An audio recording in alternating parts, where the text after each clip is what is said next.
Good morning. Welcome to Walker Bee Ranch. I'm Bob Walker, and just to give you a couple updates, guys, what's going on.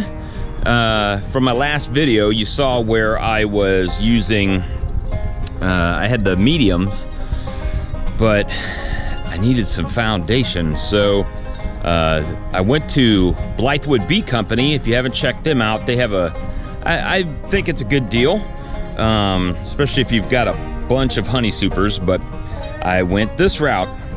Bam! There you go. We went with medium.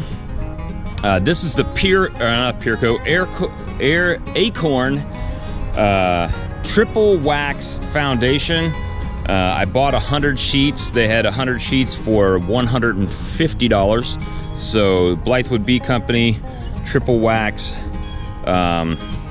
It's a good deal, especially if you're starting out, I think, because you know, a lot of people show you to wet your wax or melt your wax down if you have some, but if you're new, you're not going to have that, right? Not necessarily. So went ahead and got some of this Acorn triple wax for the honey supers, just to let you know. Oh, check this out, guys.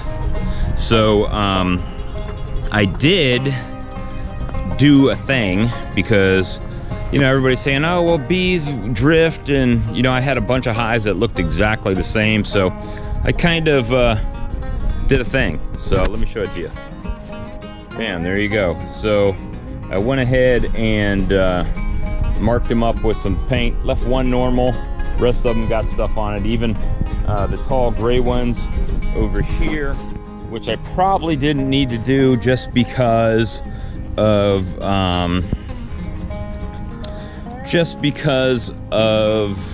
the one red stripe box, but I even painted the excluders, or not the excluders, but the entrance covers to make them look a little bit more different, but there was that.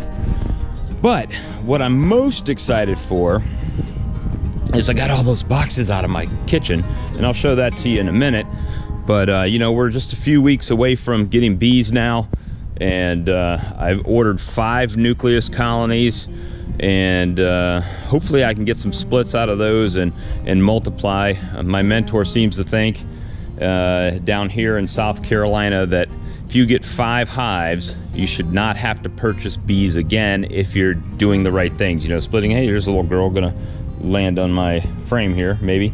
And you know, so there's that. But let's give you an update on my little wildflower garden. Oh, that's pretty funny.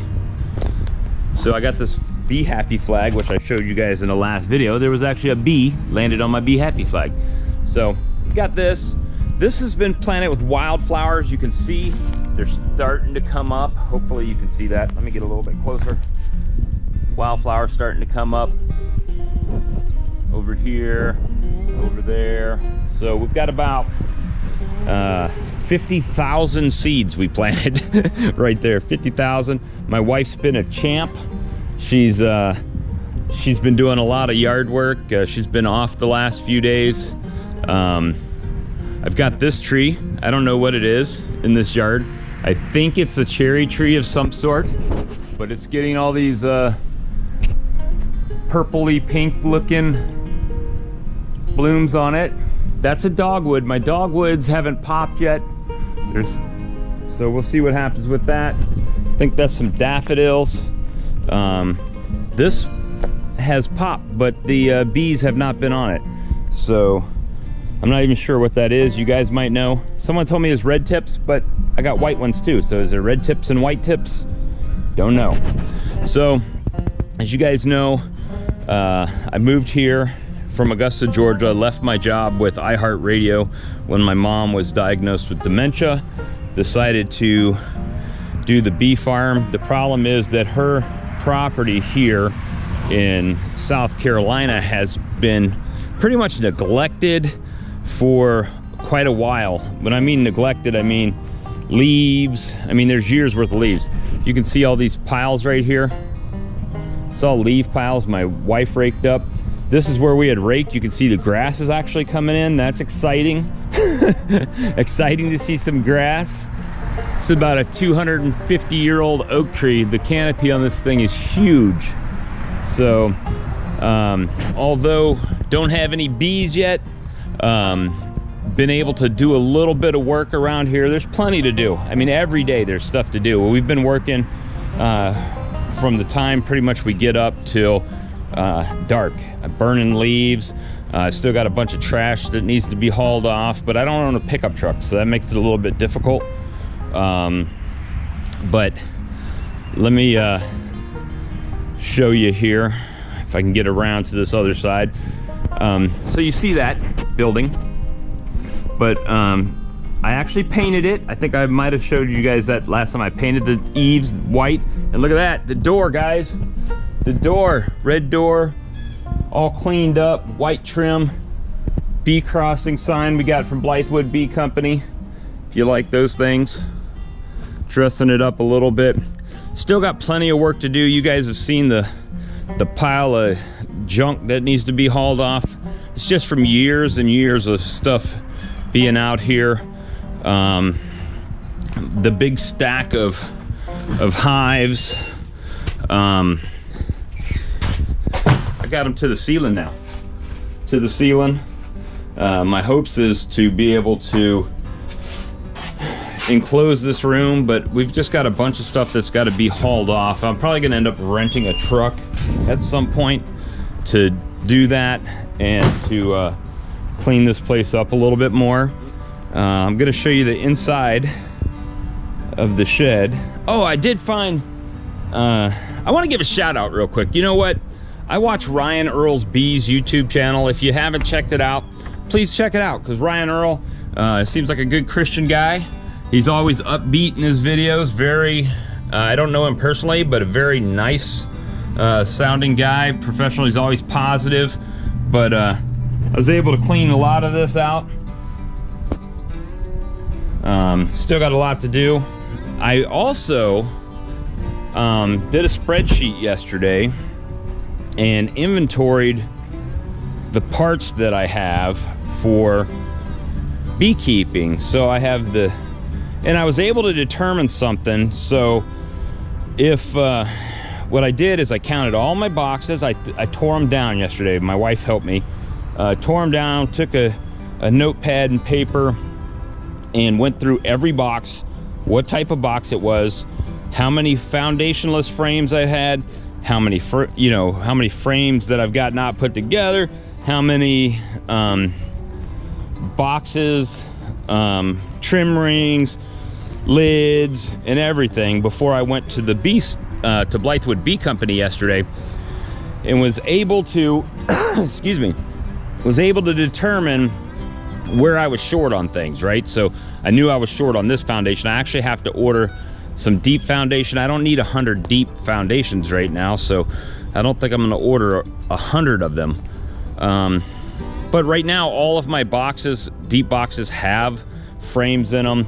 I've got excess frames, so I might have to order a few more boxes, but it really helped me to see what I was missing and what I still needed to get. And if you don't have a spreadsheet, I highly recommend it. I took all the information that my wife and I collected. Essentially, if you're going to do foundationless, you got to have at least half drawn out comb, right? But if you're starting out, you don't have that, so you need at least half foundation. So I was able to really get a handle, I believe, on what I have and what I don't have and what I need, and all that kind of good stuff. It's been really nice and sunny here. Today it's like 70. Let me show you something, guys. I see something crazy going on. So you guys know I had been open feeding, and I stopped open feeding the bees, but it rained, and I have that little Tupperware deal out here with water in it, and it probably had residuals of the sugar water in it, and then rain and diluted it.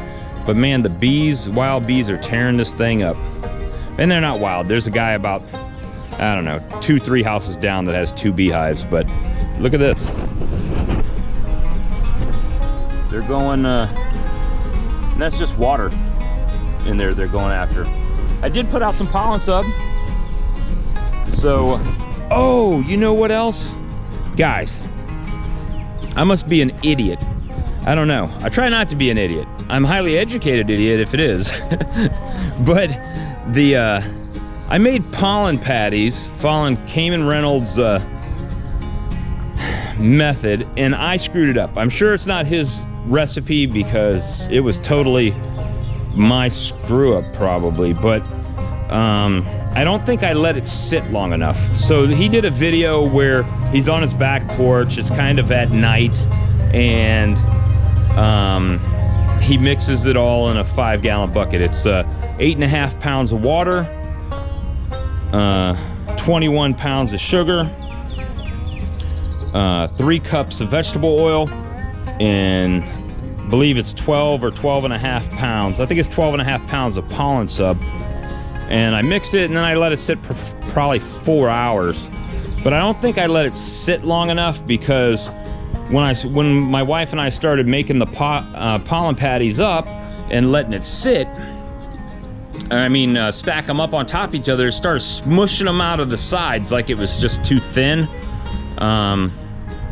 So that didn't work out as great as I had intended, but we just put them in big 2.5-gallon freezer bags and put them in the freezer. So hopefully they still work. I mean, they tasted good. They smelled good. So hopefully it works. I don't know. I mean, I put some on the rock over here, and I have, or on this, this was 2 days ago. And I took my mixer, the mixing stick, and wiped it off, and you can see, well, there's an ant eating it right now, but right there, there's pollen sub on the edge, and I do see some bees eating on it occasionally, but that's not their main goal. So I just don't know. I don't know if it's gonna work or not. But anyway, guys, I just wanted to give this quick update that I fixed my foundation problem. I cleaned the kitchen out. I still have deep frames in there I need to take care of. But man, I really hope at this point I am ready. I think I'm ready. I don't know. I've got beetle traps. I've got feeders. I think I've got everything. I think. Oh, I also made 5-gallon pail of 1-to-1 sugar water. If you don't know, just a little science geek in me. Water weighs 8.3 some. It's like 8.34 pounds per gallon. So 3 gallons of water to 25 pounds of sugar is almost perfect 1-to-1. It's a little bit stronger than 1-to-1, but just a very little bit, but almost perfect 1-to-1 sugar water. So that's what I've been doing. So I mix it up in a 5-gallon pail, and I think I'm going to try to find from a brewer supply store one, or maybe a food service company that's got a bucket with a tap on it, like you would put sweet tea in it or something, to put my sugar water in, so I can just tap it into the jars. But anyway, if you guys got suggestions on that, please let me know. But anyway, I hope you guys have a wonderful and blessed day. Thank you for watching. I just want to give a shout out to Ryan Earl's Bees. Sometimes it bees that way. Backyard Bees North Carolina, Giles Honey, of course Cayman Reynolds, always watch him. And you guys have a great day, and we'll see you soon. Bye-bye.